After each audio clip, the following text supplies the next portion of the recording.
Olá, meus amigos, tudo bem com vocês? Então, estamos em mais uma série aqui, né? A série que apresenta quem é Deus, né?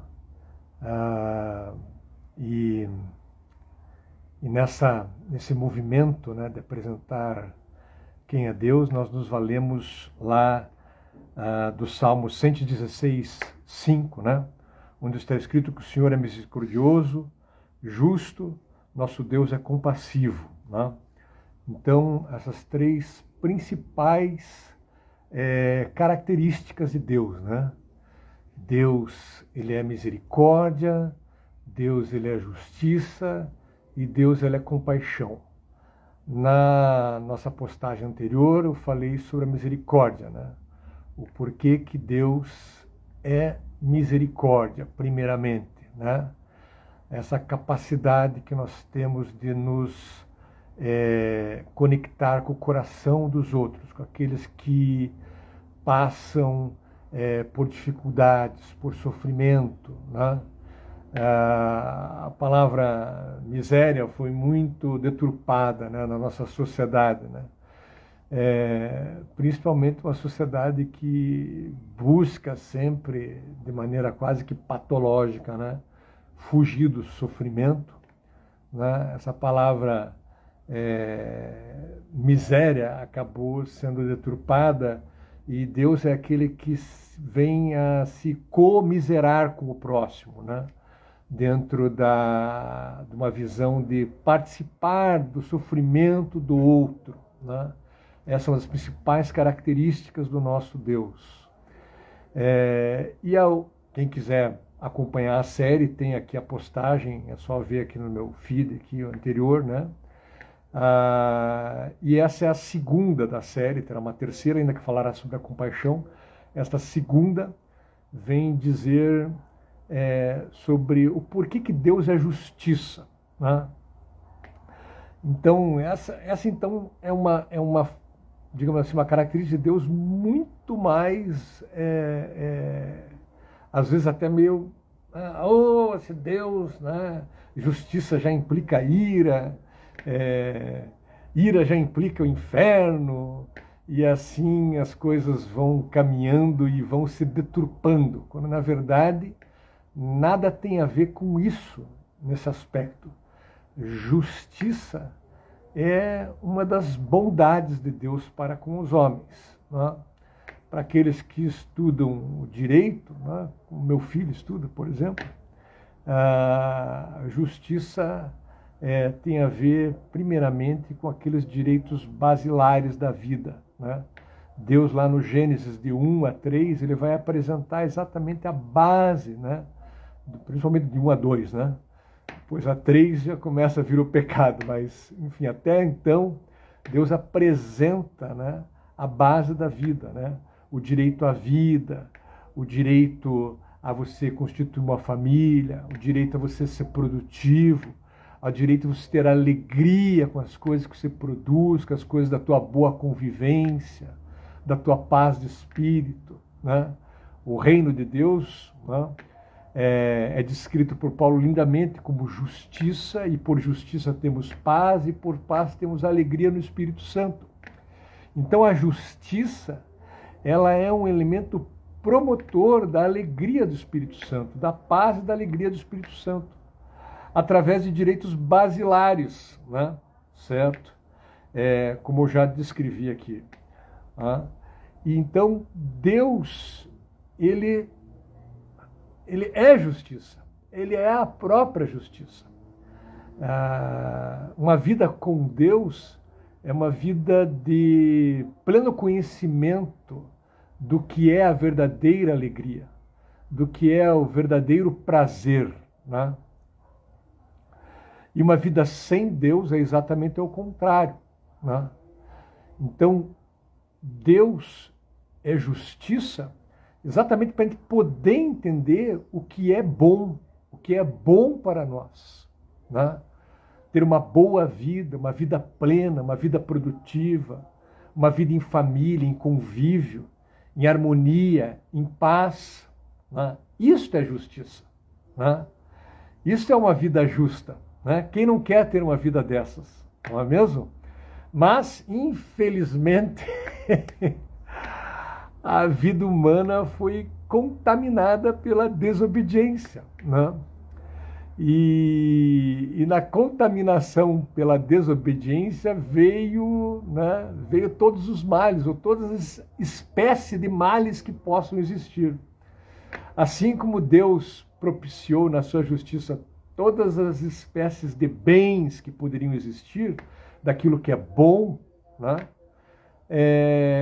A desobediência, o pecado, né? Nós queremos ter uma vida em si mesmadas, ou seja, descartando Deus, desprezando a justiça do bem divino, fez com que nós provássemos todos os males que tanto o próprio mal em si pode propiciar, como o mal humano, né, pode propiciar. Né? Eu sempre brinco, né, que o diabo só dá um empurrãozinho, o resto nós, humanos, fazemos de maldade. Porque o coração contaminado no fechamento dele contra Deus, ou seja, sem querer ter relacionamento com Deus, é o maior produtor de males que pode existir. Né? Não existe outra produção tão maléfica quanto um coração rebelde humano, tentando fazer as coisas de si, para si mesmos, desprezando o outro. Desprezando o quê? A misericórdia, a capacidade que nós temos de conectar o nosso coração com o outro. Né? Por isso que a palavra córdia vem de cardio, né? Essa capacidade de enxergar o outro. Né? E por isso que na cultura judaica, quando eles querem enfatizar algo realmente, né, eles dobram o conceito. Por isso que Davi sabiamente vai dizer: o Senhor é misericordioso e justo. Né? O nosso Deus é compassivo, ou seja, ele repete a raiz, né, da palavra misericordioso, é a mesma da palavra que ele usa para compassivo. Ele repete, porque se nós perdemos a capacidade de nos conectar com o próximo, nós perdemos todo o aspecto da justiça de Deus, que é relacionamento.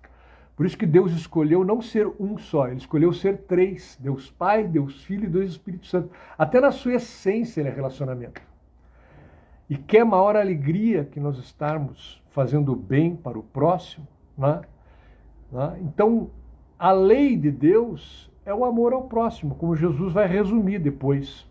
Né? E será o motivo da nossa próxima série, né? Que é o resumo da lei. Então, se nós não amamos o próximo, nós não temos a lei de Deus no nosso coração. Tá? O resumo de toda a lei é nós nos condescendermos, nós realmente sermos misericordiosos com o próximo, sermos compassivos com o próximo. Eu sei que não é fácil, meu Deus, eu vejo por mim mesmo. Tem horas que tem vontade de pegar no pescoço do próximo, tristemente, né? Tem muitos relacionamentos que foram rompidos, né? Completamente. As pessoas acabam matando umas às outras no coração. Né? Então, o objetivo da justiça de Deus é nos mostrar aquilo que seria bom para termos um relacionamento com Ele e um relacionamento com o próximo.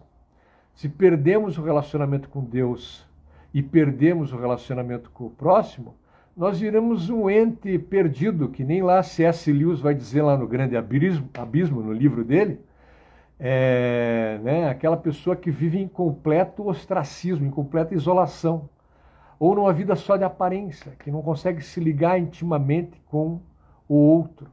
Né?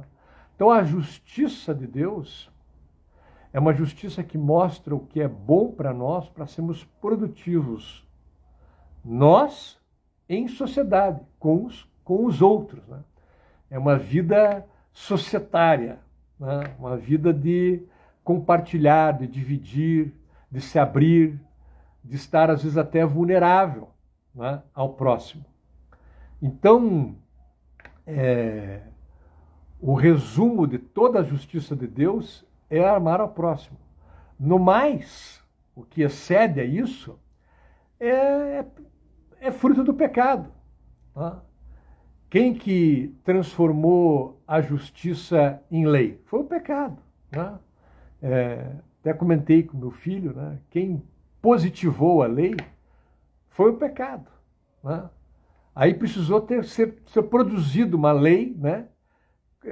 Que foi imposta, né? Uma lei impositiva.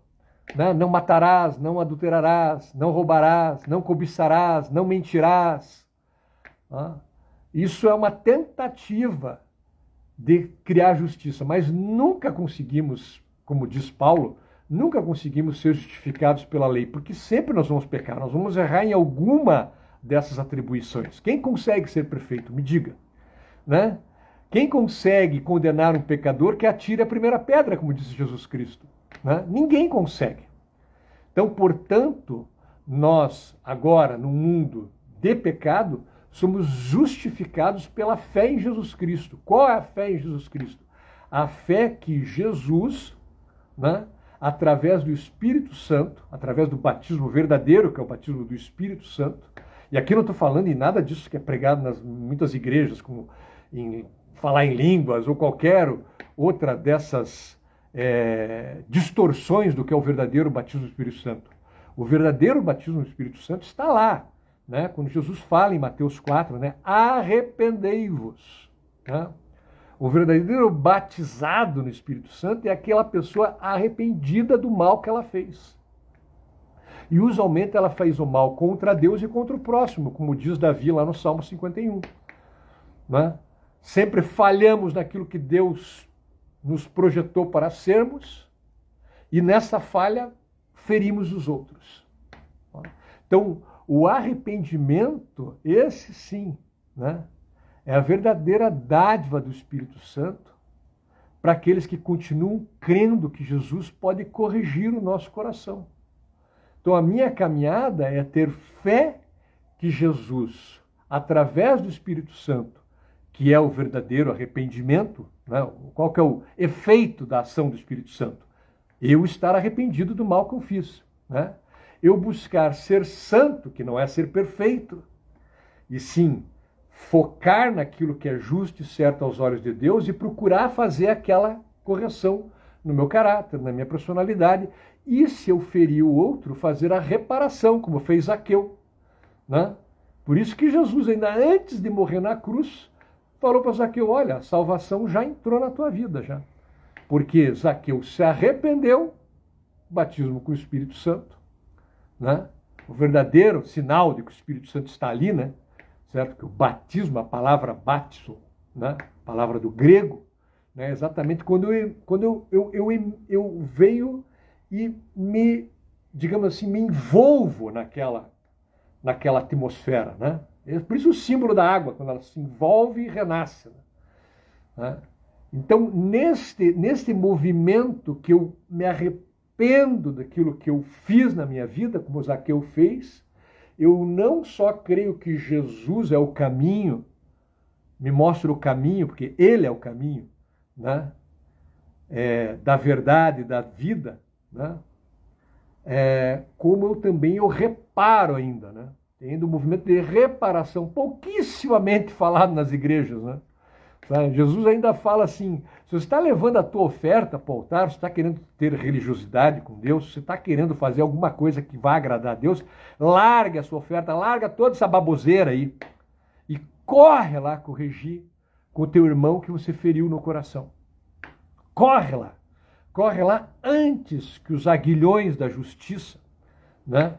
Certo? E aí sim tem o aspecto da sanção da lei, né? Toda lei tem uma sanção, tem um aspecto punitivo, venho e te alcance. Corre lá antes que dê, né? Antes que dê M. Né? Então, toda a justiça de Deus, ela era, no início ainda sem pecado, para mostrar tudo que é bom para o homem. E no pecado é tudo que o homem deve evitar para conseguir cumprir um mínimo de alegria, né? um mínimo de boa convivência que ele possa ter nessa terra. Não? Mas ninguém consegue isso perfeitamente. Por isso, o justo será salvo pela fé em Jesus Cristo. Não? É um conceito que foi difícil para aquela época, as pessoas que viviam na lei entender, tanto que nem todos aceitaram, não? Nem todos realmente entenderam isso, continuaram achando que deveriam viver pela lei. Depois, lá em Gálatas 3, Paulo vai inclusive exortar Pedro, né? Dizendo, Pedro, que ignorância é essa? Agora você está voltando a servir a lei? Né? Quando na verdade você tem que ser um servidor da fé em Jesus Cristo. Crer que é Jesus Cristo, pelo Espírito Santo em nós, que vai trabalhar nesse coraçãozinho duro, né? Nesse coraçãozinho rebelde, nesse coraçãozinho que mais falha do que acerta, né? Para que a gente possa cumprir a única lei que Jesus nos deu, que é a lei do amor ao próximo, do amar a Deus e do amor ao próximo. Né? Então, essa é a verdadeira justiça positivada pelo pecado. Né? É nós buscarmos sempre amar a Deus e amar ao próximo. Né? Olhar para Deus, que no nosso caso, cristãos, é Jesus Cristo, o caminho, que é uma pessoa, o que Jesus faria na situação, o que Jesus pensaria na situação, o que Jesus reagiria na situação. Né? Tá? E aí, com isso, amamos o próximo como a nós mesmos. Né? Ou seja, ganha quem executa a lei do amor, né? Certo? E ganha quem está sendo beneficiado pela lei do amor. Essa é a perfeita justiça para homens pecadores como nós, que carecemos da graça de Deus todos os dias para sobreviver, como afirma Paulo. Tá bom, meus queridos? Um grande beijo para vocês. É um tema complexo, necessita realmente de bastante meditação na Bíblia, por isso que Deus sempre fala, medite dia e noite na palavra, né? Por isso a importância de nós estarmos sempre estudando as Escrituras, né? Mas eu espero ter trazido um pouco de luz ao coração de vocês sobre esse assunto tão maravilhoso, né? Para a vida humana, né? Tá bom? Semana que vem, se Deus quiser, falamos sobre a compaixão. Essa é a outra atribuição de quem Deus é, tá bom? Um beijo, fique com Deus.